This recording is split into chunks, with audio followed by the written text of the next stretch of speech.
Olá, vamos para mais um minicurso do CESAM, minicurso Compartilhamento de Informações em Casos de Violência, a Ética e a Proteção de Crianças e Adolescentes. Estaremos neste momento falando sobre o módulo 1, entendendo por que compartilhar informações. Eu sou Fernanda Ribeiro Alves Manzan, psicóloga, mestra em Psicologia e Família, e vamos lá, vamos começando. Conceitos iniciais. Vamos lá. Introdução. É preciso uma aldeia inteira para cuidar de uma criança. Tão linda essa frase, né? Um provérbio africano e de grande peso aqui no compartilhamento de informações, quando falamos em direitos violados, em cuidado de uma rede de proteção. Somos essa aldeia. Mas vamos lá. Onde existam crianças e adolescentes, sempre deve existir uma comunidade de pessoas adultas, para além de sua família consanguínea, com capacidade para olhar e proteger os indivíduos que estão se desenvolvendo. Ou seja, pessoal, nós, rede de proteção, nós estamos aqui para além da família dessa criança, desse adolescente, sobretudo aquela criança, aquele adolescente que passa por uma situação de violência, para cuidar, para proteger essa pessoa, esse ser humano que está aí nessa etapa do desenvolvimento, né, ainda em desenvolvimento, e necessita tanto de proteção e de cuidado. Para crescerem, para se desenvolverem, crianças e adolescentes precisam de um ambiente emocionalmente estável, acolhedor e de respeito à sua condição peculiar de sujeito em desenvolvimento. Precisam viver num lugar onde não é admitida nenhuma forma de violação de sua integridade física e psíquica. Nós, seres humanos, nós dependemos muito do nosso ambiente para o desenvolvimento. Ao contrário do que se pensa, o tempo cura, né? Estou aqui em Minas Gerais, aqui se fala muito tempo cura o queijo. O tempo cura o queijo, mas o tempo não amadurece o ser humano. Então, ao contrário do que se pensa, né, que basta deixar o tempo passar e que tudo fica bem, não fica bem. Não fica. Nós precisamos muito das pessoas ao nosso redor, do ambiente estável, do ambiente acolhedor, de um ambiente respeitoso à condição do sujeito que está em desenvolvimento. Ele ainda não está pronto. A criança, o adolescente, não são mini adultos, são pessoas em desenvolvimento e precisa ser levado isso em consideração. O amadurecimento ele acontece em estágios, através da tendência inata à integração. O que que é isso? Como eu disse para você, sou psicóloga, né? O que que é isso, tendência inata à integração? Nós temos, de uma maneira, que eu sei que aqui eu não falo apenas com psicólogos, eu sou também psicanalista, né? E nem somente psicanalistas. Então, eu vou explicar de uma maneira bem didática mesmo, né?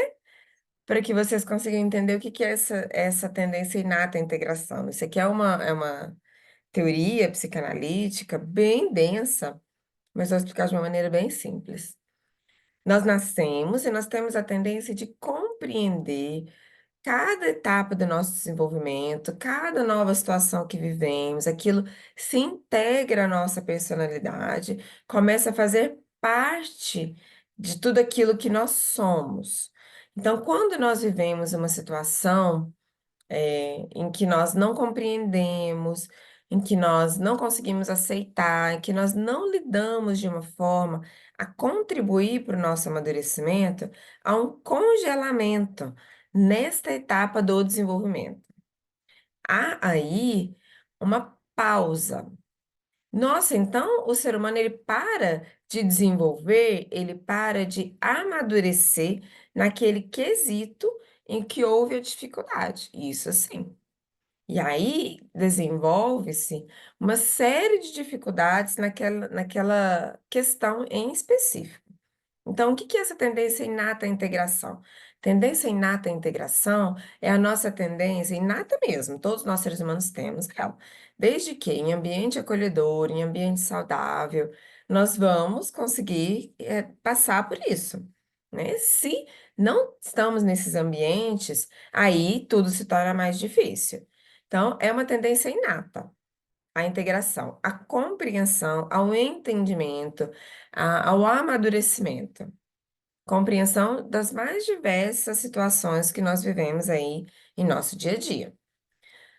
Essa tendência que possibilita o ser humano tornar-se si mesmo, nos permite nos tornarmos quem nós somos, com todas as nossas características de personalidade, com todas as nossas características enquanto ser humano, boas e ruins. Não é um processo linear, o que não significa necessariamente progresso. Então, eu posso retomar aqueles pontos perdidos, aqueles pontos congelados, e cuidar deles e continuar desenvolvendo. Não é porque, vou trazer aqui para a questão bem prática. Não é porque houve uma situação de violência sexual, houve uma situação de violência sexual com uma criança de 7, 8 anos. E aí ela não consegue compreender tudo aquilo, aquilo não é acolhido, aquilo não é cuidado. Lá aos 12 anos, ela começa a apresentar sintomatologia dessa violência sexual que ela vivenciou lá aos 8 anos. Quadro muito típico de quem trabalha com violência sexual.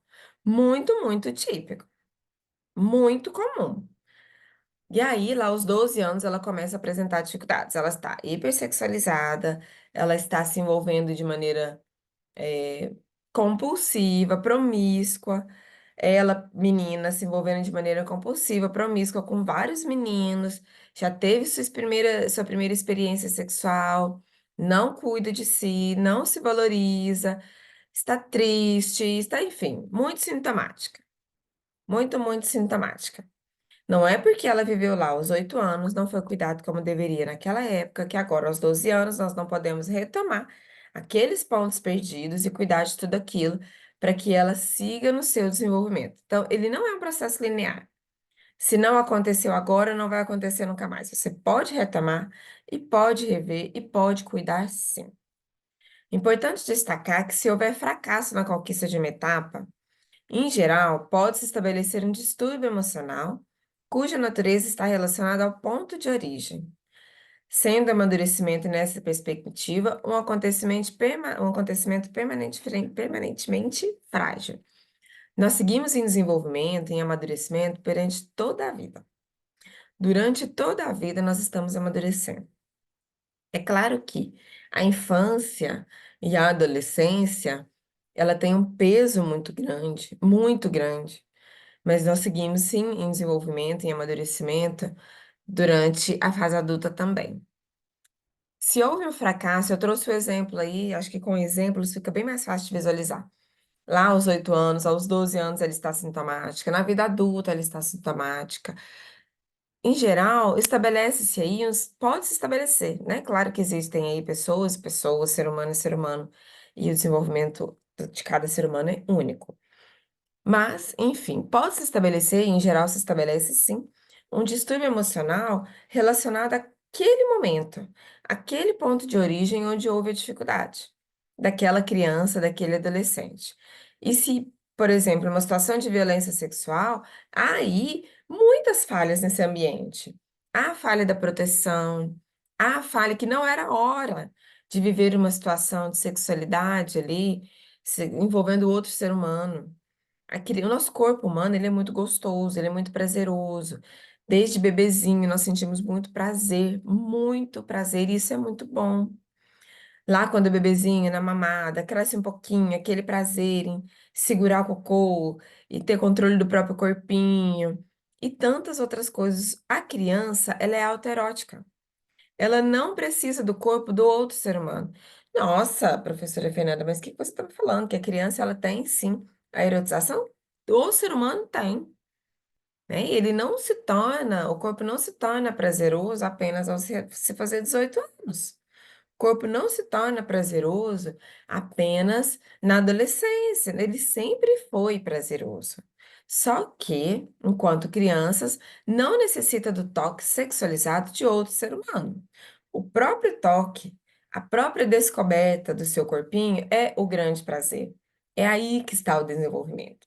É aí que acontece o amadurecimento saudável. Normal a criança descobrir o corpinho dela? Normal ela descobrir o corpinho dela. Normal outra pessoa ajudá-la a descobrir o corpinho dela? Não, não é normal, de forma alguma. Se há aí uma situação de violência sexual, Aí pode se estabelecer aí um distúrbio emocional nesse ponto, nessa idade, o que ela deveria estar neste momento descobrindo ou vivendo, o que ela poderia estar, né, desenvolvendo aí ou vivendo, ela não está vivendo porque ela teve uma invasão de uma outra pessoa no seu desenvolvimento ali, no seu corpinho. E aquilo não é elaborado, aquilo não possibilita a essa criança um amadurecimento saudável. Então, estabelece-se aí o distúrbio. Quando lá na adolescência ela traz tudo isso à tona, ela traz também aos profissionais, a essa aldeia, a oportunidade de cuidar desse distúrbio que está estabelecido nesta etapa do desenvolvimento. Então, a gente volta com ela, ó, na dor, no sofrimento e no cuidado. É lá que a gente volta. É o ambiente, considerando tanto o cuidador ambiente quanto o ambiente externo propriamente dito. Como assim, cuidador ambiente? Nessa teoria psicanalítica aqui que eu falo, né, que eu me embaso, que é o meu entendimento de mundo, meu entendimento de pessoa, de desenvolvimento, de amadurecimento, fala assim, mãe ambiente. Mas eu trago o cuidador ambiente porque não necessariamente a mãe biológica, mas quem assume esses cuidados, tá?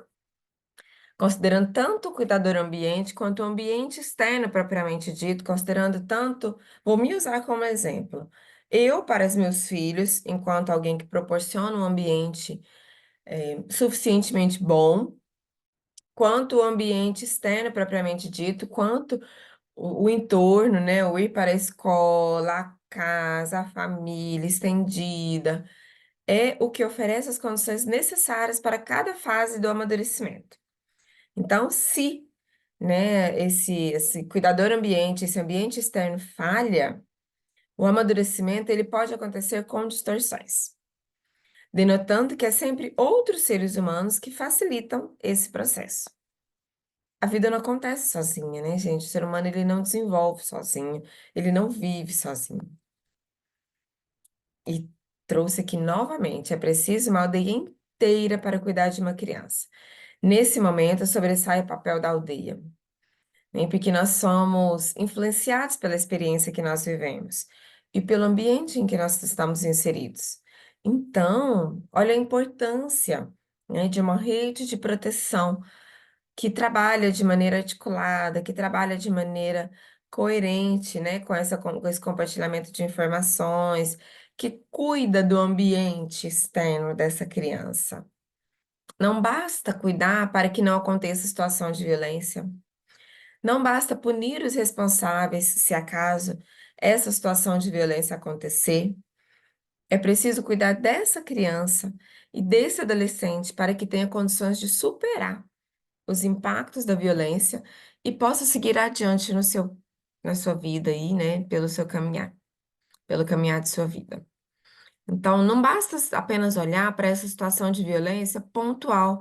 A violência é um fenômeno complexo, multicausal, né? É algo que nós temos até outro mini curso que nós já conversamos sobre isso em outro momento, e que eu convido você a assistir, que é a escuta especializada na prática, quando nós estamos aqui falando das situações de violência, e não basta apenas ter a escuta inicial, é preciso cuidar dessa criança, desse adolescente, para que ele siga em seu desenvolvimento. A escuta de uma situação de violência, ela deve ser adequada para um indivíduo que ainda não alcançou a maturidade plena em seu desenvolvimento e realizado no contexto de grande fragilidade emocional e talvez também física. É importante considerar o profissional que está ali realizando a escuta dessa criança, desse adolescente, de uma situação de violência, que é um indivíduo que ainda não está maduro, não é um indivíduo adulto. Não adianta falar com esse indivíduo com um vocabulário que eu e outros adultos vão entender. É preciso falar com esse indivíduo no tom que ele compreende, utilizando o vocabulário, utilizando palavras que são compreendidas por essa criança. Vou trazer um exemplo. Se a criança me fala assim, tia, o papai pegou na minha pepeca. Eu vou traduzir isso para os adultos com os quais eu teria que conversar. Mas com a criança, eu vou falar em pepeca. Pepeca. Eu não vou falar genital feminina. Eu vou falar pepeca. Foi assim que ela falou comigo. Então é assim que eu preciso falar com ela. Sempre voltando para a etapa do desenvolvimento que ela está. Se ela não sabe o que é penetração, não sou eu quem vou dizer a ela essa palavra. Enquanto profissional que estou ali, realizando a escuta, a entrevista de uma situação de violência, não sou eu quem posso dizer para ela, mas teve penetração? E ela vai me olhar e falar: hã? Como assim, tia? Que é isso, né? Ou talvez ela não vai nem conseguir me falar, ela vai simplesmente se calar. Então, adeque o vocabulário, adeque a sua fala, seu entendimento, a- a- observe aquela criança, né? Escute de acordo com o que ela consegue te dizer. Lembrando que a situação de violência, ela traz para aquela pessoa uma grande fragilidade emocional, minimamente emocional, e talvez também física, né? Ela pode estar aí em sofrimento físico também.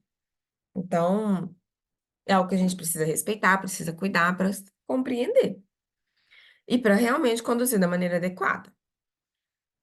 Essa escuta, ela deve levar em consideração as peculiaridades desses indivíduos no seu modo de se expressar, de vivenciar situações às quais são expostos, e também a multiplicidade institucional existente no campo das políticas públicas responsáveis pela proteção. Nós precisamos olhar para essa criança que está em desenvolvimento, para o seu modo de se expressar, o seu modo de viver as situações em que ela está lhe dizendo, o que para você pode parecer algo muito simples, muito fácil de se compreender, para a criança pode ser algo muito assustador. A relação, o relacionamento, uma relação sexual para uma criança, para um adulto, é algo carinhoso. Para uma criança, pode ser algo extremamente violento, extremamente agressivo. Ela não compreende aquilo como um carinho.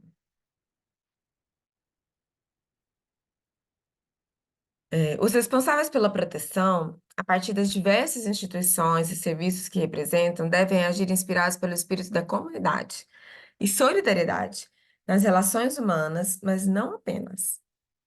É necessária uma postura empática e respeitosa diante de um momento de sofrimento experimentado por outro ser humano. Olha, gente, por mais que nós tenhamos aí uma postura empática, respeitosa, é preciso técnica. É preciso, se ater àquilo que compete a você, profissional. É preciso entender muito bem o seu papel dentro dessa rede de proteção. É preciso entender o papel do outro dentro da rede de proteção, para que tenhamos uma postura adequada perante situações de violência. É preciso compreender que a criança vítima de violência, ela é uma só, e muitos são aqueles que precisam atendê-la. Cada um com as contribuições e responsabilidades variadas aí no enfrentamento e resolutividade da situação, mas sempre juntos, em busca de um entendimento acolhedor, responsável e protetivo. A criança que viveu a situação de violência, ela é única, ela é uma só, mas o profissional que vai atender ela são muitos. É o psicólogo, vou falar de mim, da minha profissão, é o psicólogo da saúde, que vai cuidar da questão da psicoterapia, da questão do estrago que ficou aí por conta dessa situação de violência, estrago emocional que tudo isso proporciona para a criança. É o psicólogo lá da saúde que vai cuidar disso. É o assistente social, pensando enquanto política de saúde, política pública de saúde. É o assistente social, é o médico, é a enfermagem, é o pessoal do administrativo que vai acolher essa criança quando ela chegar, que vai recepcioná-la, recepcionar a sua família, ou o profissional que estiver ali acompanhando ela, caso você tenha combinado aí em um abrigamento. Mas, enfim, enquanto saúde, olha quantos profissionais ela passa. Se dentro da mesma política pública nós não compartilharmos a informação, olha, para mim, essa criança trouxe essa situação. Eu sei que isso é importante para a sua conduta médica, ou assistente social, ou enfermeira. Eu sei que isso é importante para a sua conduta. Ela trouxe tal situação aqui comigo em sessão. e nós precisamos olhar para isso para protegê-la. Isso enquanto saúde. Saúde concluiu todas as suas atividades, né? Compartilhou as informações ali dentro dela e sabe que ela também vai passar pelo SUAS.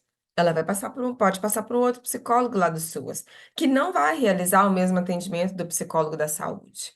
Ele realiza outros atendimentos. É o psicólogo social, né? Ele não vai trabalhar em psicoterapia. Mas vai passar pelo profissional do SUAS, assistente social, psicólogo ou outros, oficineiros e tudo mais, né? Que houver aí lá trabalhando, que estiver lá atendendo. Enfim, eu sei que vai passar por outra política.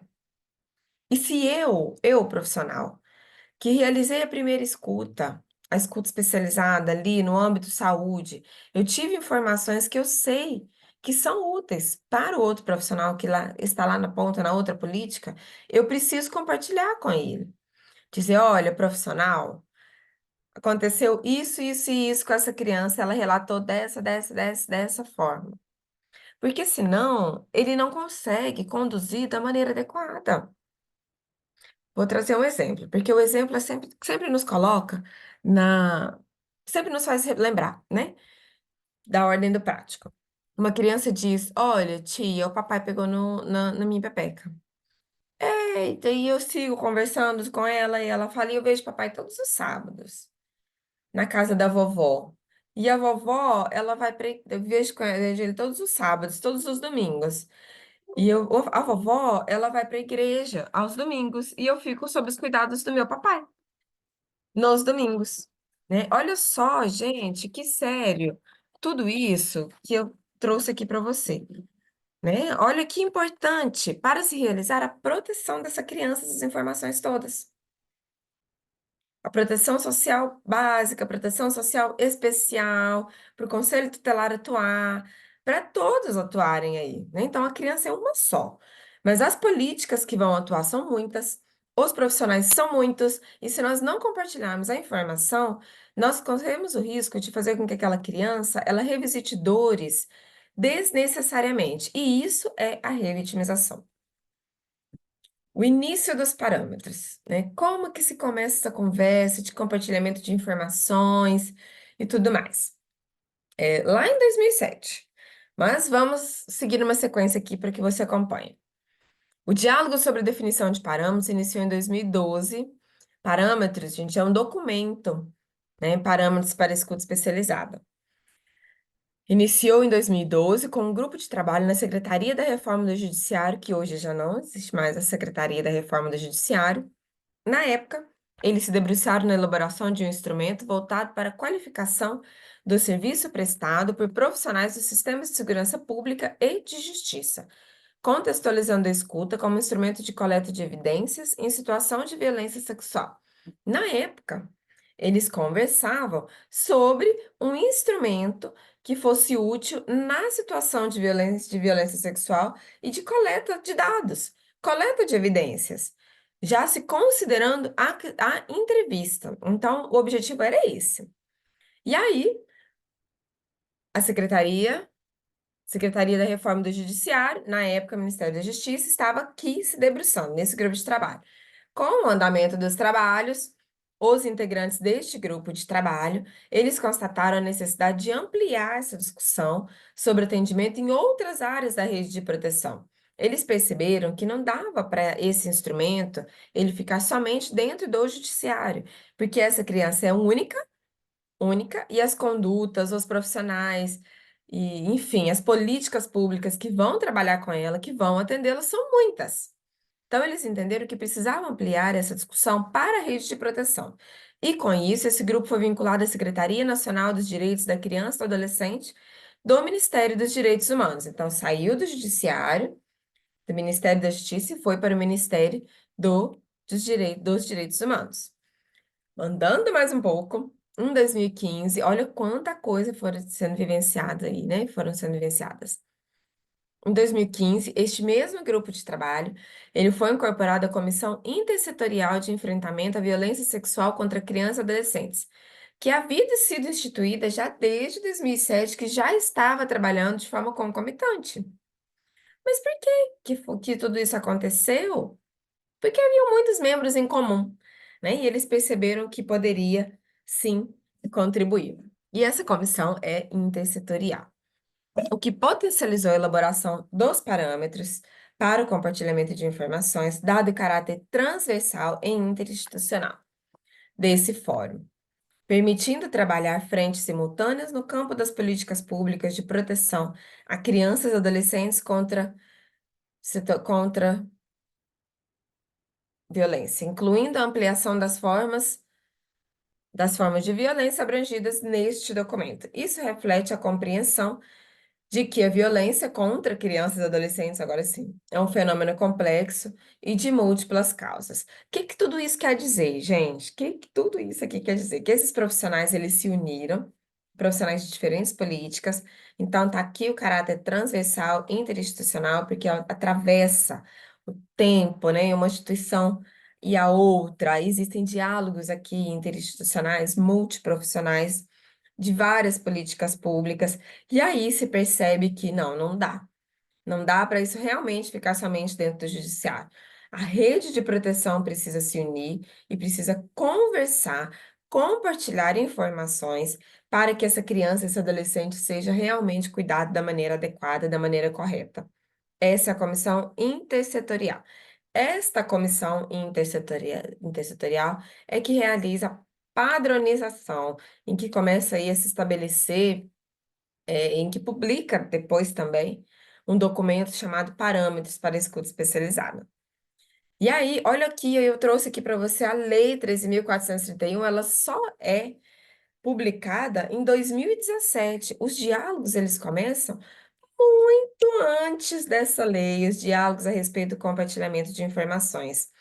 Estamos aqui agora, né, em 2020 e tralalá, né, e ainda temos dúvidas se devemos ou não compartilhar informações, como acontece o compartilhamento de informações, enfim. Olha quantos anos vem se discutindo isso para chegar aqui, agora, nesta época e ainda se haver dúvidas. Lembre-se sempre, a criança é uma só. As políticas que vão atuar são muitas, os profissionais que ela vai passar são muitas, os profissionais que vão atendê-la são muitos, e ela não pode ser convidada a revisitar essa dor a cada profissional que ela for passar, a cada política pública que ela for passar. Então, eu não posso dizer aqui, enquanto profissional que estou inserida na saúde, tá bom, eu vou compartilhar informações, mas com o meu colega que está na porta ao lado, que está aqui na sala ao lado. Porque ele, eu sei que não vai vazar essa informação. Então, eu vou lá e vou contar para ele tudo aquilo que eu sei que a criança vivenciou. Tá, mas e o colega que está no SUAS? E o colega que está na escola? E o que está no judiciário, o que está no conselho tutelar, todos eles vão ter que perguntar novamente, porque eu não compartilhei informações, porque eu não quis relatar e carimbar, fui eu quem ouvi isso. Aí a criança tem que repetir para ele. Como que nós estamos trabalhando de maneira protetiva assim? Não estamos. Se nós não compartilharmos informações, nós não estamos possibilitando àquela criança um momento de cuidado adequado. Eu vou voltar aqui. Um atendimento acolhedor, responsável e protetivo. Não é acolhedor dessa maneira. Não é responsável dessa maneira e muito menos protetivo. Porque se eu sei que a criança tem contato com o papai abusador todos os domingos e que fica sozinha com esse papai, eu estou protegendo o quê? Eu estou protegendo quem? Ah, mas eu vou cuidar aqui naquilo que cabe a mim. Enquanto psicóloga, eu realizo psicoterapia.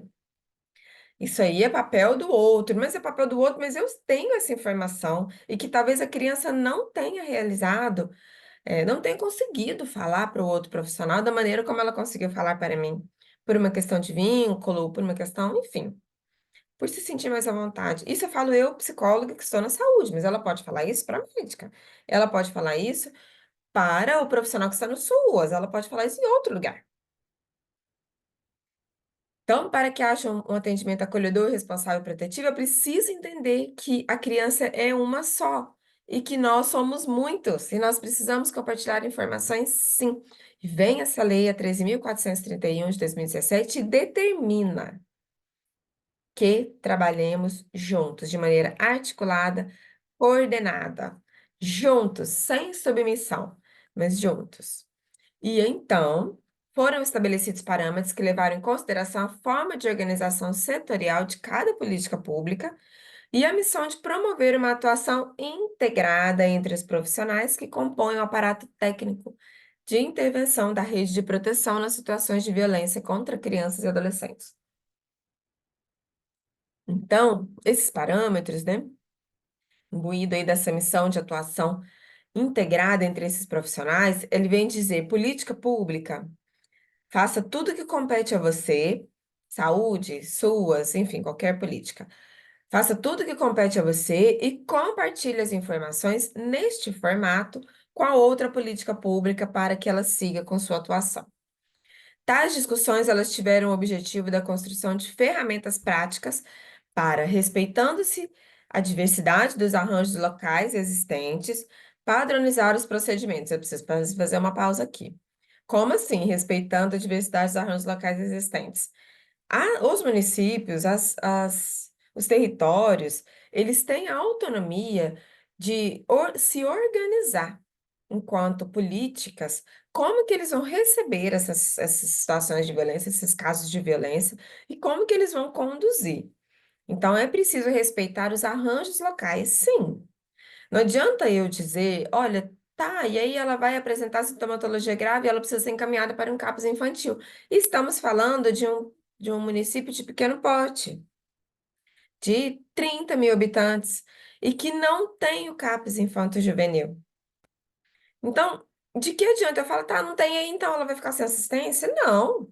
O município vai se organizar de outra forma, de acordo com a sua realidade local. Então, respeitando os arranjos existentes, dentro do seu espaço, seu território, deve-se padronizar os procedimentos, a abrangência, a sequência do atendimento na rede de proteção, incluindo a coleta de evidências sobre a situação de violência, o registro e o segmento na rede, para que a intervenção se atenha ao estritamente necessário para o encaminhamento seguinte, evitando a ampliação do sofrimento, assim como o conflito de versões que a repetição exaustiva dos fatos vivenciados pode gerar.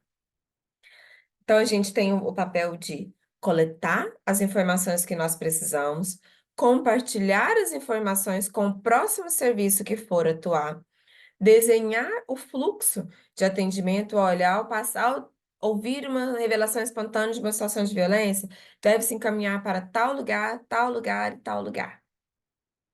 Obedecendo aí esse fluxo, né, inserindo essa criança da maneira adequada nesse fluxo de violência, e dessa forma a gente evita a ampliação desse sofrimento, essa criança revisitar essas dores e também o conflito de versões que isso pode gerar. A cada vez que ela contar aquilo e surgir uma nova situação, ela se lembrar, mas ela não lembrar de algum detalhe que ela contou para o outro profissional, né? O que pode gerar um conflito de versões e que pode colocar em xeque, né? Pode colocar aí a veracidade dos fatos e não precisa de nada disso. Ela precisa contar uma única vez e ser cuidada em tudo aquilo que ela tem que ser cuidada. Nós podemos nos dividir enquanto cuidado, mas ela não pode se multiplicar, né, para ser cuidada por nós. E não deve, ela é uma só, e não deve repetir exaustivamente o ocorrido, as situações vivenciadas, para que nós possamos compreender o todo. Somos nós que devemos conversar, criando assim um instrumento de gestão local de toda a rede de atendimento que presta serviço para crianças e adolescentes, que deverá contar com profissionais capacitados para um acolhimento com responsabilidade e resolutividade, de acordo com cada situação. Assim, entende-se que a atenção integral possui duas funções primordiais e complementares. Bom, criou-se aí, né, um fluxo local. Esses parâmetros ele vem direcionando, criando um instrumento de gestão local. Criou-se tudo isso, então nós profissionais nós já sabemos que devemos trabalhar de maneira integrada, de maneira coordenada, compartilhando informações, para que tenha um acolhimento com responsabilidade e resolutividade. E então, entende-se que a atenção integral ela tem duas funções primordiais. Quais funções são essas? Proporcionar um atendimento humanizado e pautado nos princípios da proteção integral, em vigor na legislação brasileira por parte dos diversos atores que compõem o sistema de garantia de direitos da criança e do adolescente, permitindo o adequado acompanhamento da vítima e seus familiares nas suas demandas, abrindo possibilidade de superação das consequências da violação sofrida. Então, nós temos aqui a obrigação de proporcionar um atendimento humanizado, pensando na proteção integral. Ela não precisa somente da saúde, ela precisa também do SUS, ela precisa também da educação, ela precisa também de proteção, do conselho tutelar, ela vai precisar de intervenção do judiciário. Então, entender que aqui, de maneira formiguinha mesmo, eu sou muito pequenininha, diante de tudo que ela precisa. Precisamos trabalhar com o princípio da proteção integral, no compartilhamento de informações e no atendimento humanizado, entendendo que ela é uma pessoa única, que nós somos muitos profissionais, muitas políticas que devemos atuar, entendendo que o nosso atendimento deve ser empático e não investigativo, e, por outro lado, devemos também coletar evidências que subsidiem a apuração da materialidade e autoria dos fatos criminosos no âmbito de um processo investigatório e de responsabilização judicial do suposto autor de violência contra crianças e adolescentes. Opa! Como assim coletar evidências? Como que eu vou coletar evidência? Eu estou trabalhando aqui com escuta especializada, na rede de serviços, na rede de proteção. Eu não estou trabalhando em depoimento especial. Como que eu vou coletar evidências? Por mais que o profissional que está atuando na rede de proteção não trabalhe no depoimento especial, ele está aqui atuando na escuta especializada, é importante saber que tudo aquilo pode ser sim utilizado como prova. O nosso papel não é coleta de provas, de forma alguma, não é investigativo, o papel de quem está aí trabalhando na rede de proteção, na rede de serviços, mas é claro que nós devemos entender que aquele material ali pode sim ser utilizado como prova, sim, e uma escuta especializada bem feita por toda a rede de serviços pode sim, ou autoridade policial ou autoridade judiciária, pode sim dispensar o depoimento especial. Caso a escuta especializada tenha, sim, coletado todos os dados que são necessários, trabalhando com toda a responsabilidade, com todo o compromisso que é necessário aí, em casos de violência. Não pode sim. É algo que vai acontecer sempre? Quem decide isso é a autoridade judiciária, a autoridade policial, levando em consideração as informações que eles têm, as provas que eles já têm e a qualidade do documento que você produziu, a rede de proteção que está ali atuando, ok? Então, quem decide isso é a autoridade policial, a autoridade judiciária. Não somos nós. Mas nós estamos aqui coletando sim informações. Então, essas informações compartilhadas, elas podem sim ser utilizadas. Nossa, então quer dizer que eu posso sim ser chamada em uma audiência? Pode sim, eu vou frequentemente a audiências. Você pode sim ser chamada em uma audiência. Para que tudo isso aconteça, esse compartilhamento de informações, todo esse trabalho de maneira articulada, para que tudo isso aconteça, nós precisamos compreender que nós aqui, rede de proteção, nós não trabalhamos em um sistema de subordinação. Não tem um serviço que se sobressaia ao outro. Nós trabalhamos de maneira articulada, coordenada e integrada. Estamos todos dentro do mesmo balaio, todos dentro do mesmo cesto. Nossa, mas até o judiciário e a polícia, a segurança pública está dentro do mesmo balaio, do mesmo cesto? Estamos todos dentro do mesmo cesto.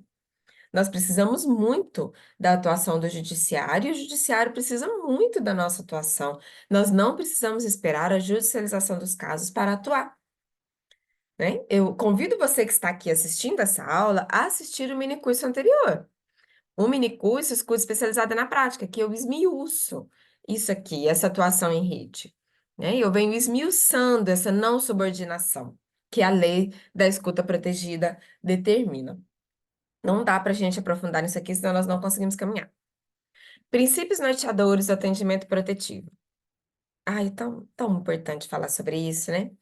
E aí eu vou esmiuçar um por um também.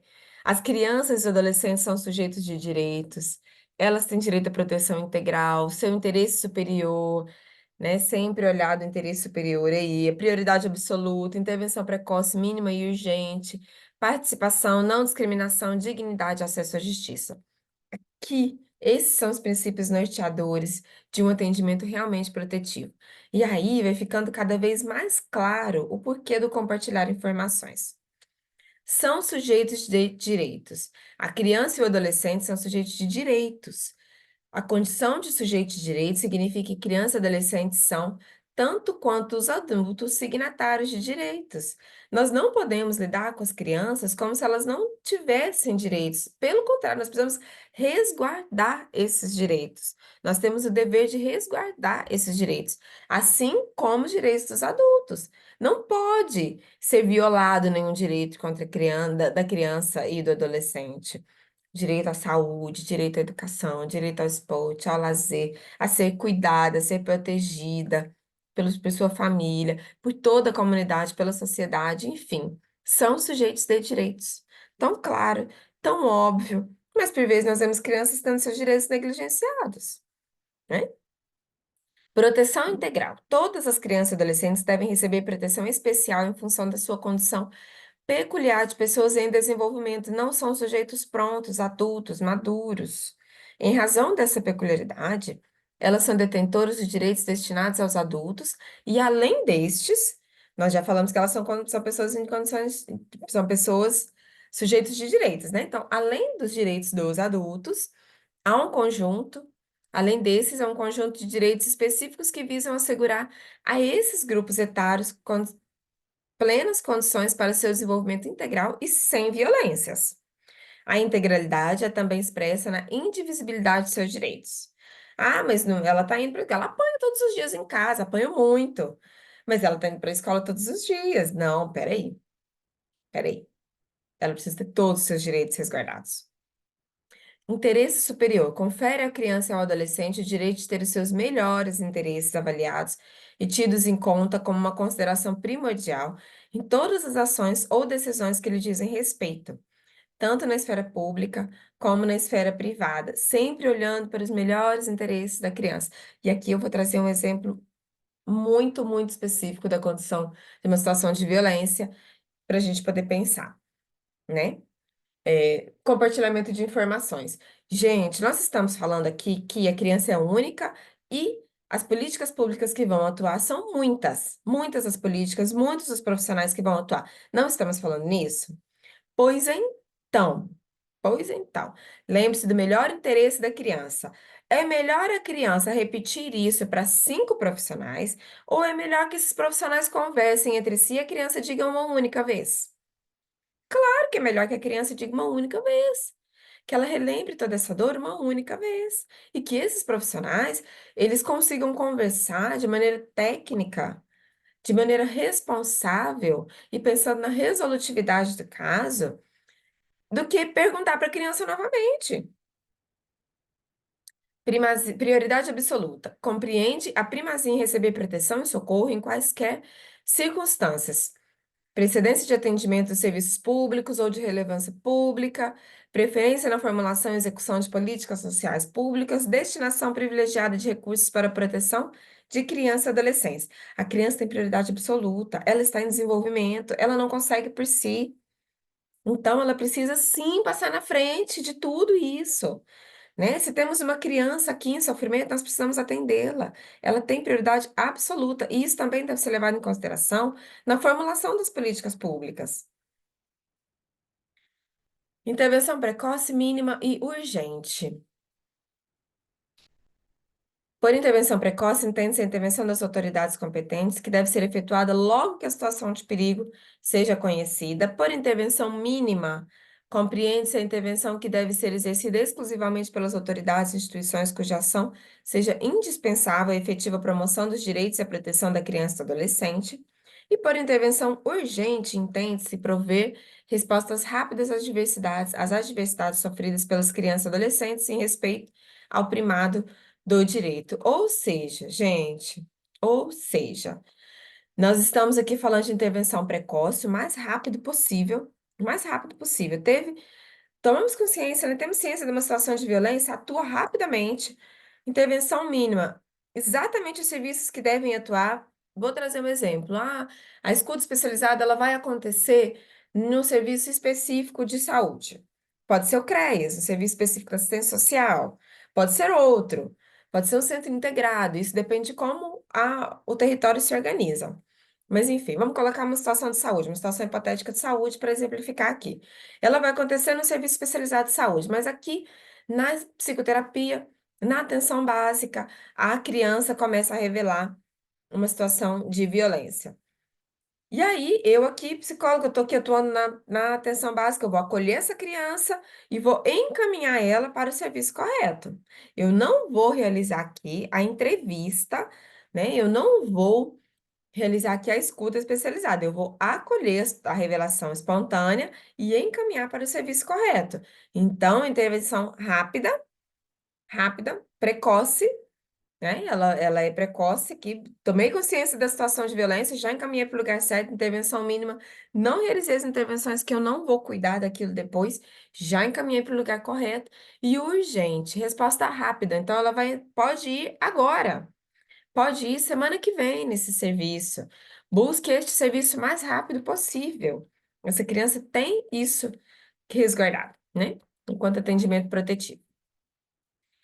As crianças e adolescentes têm o direito de expressar seus pontos de vista, opiniões e crenças em assuntos que afetam a sua vida, devendo ser asseguradas oportunidades de serem ouvidos, em particular em qualquer processo judicial e procedimentos administrativos a eles atinentes. Enfim, essa criança, ela tem o direito de falar sobre aquilo que ela viveu. Ela tem o direito de ser ouvida sobre aquilo que ela viveu, né? Na escuta especializada, no depoimento especial, em qualquer situação que envolva ela.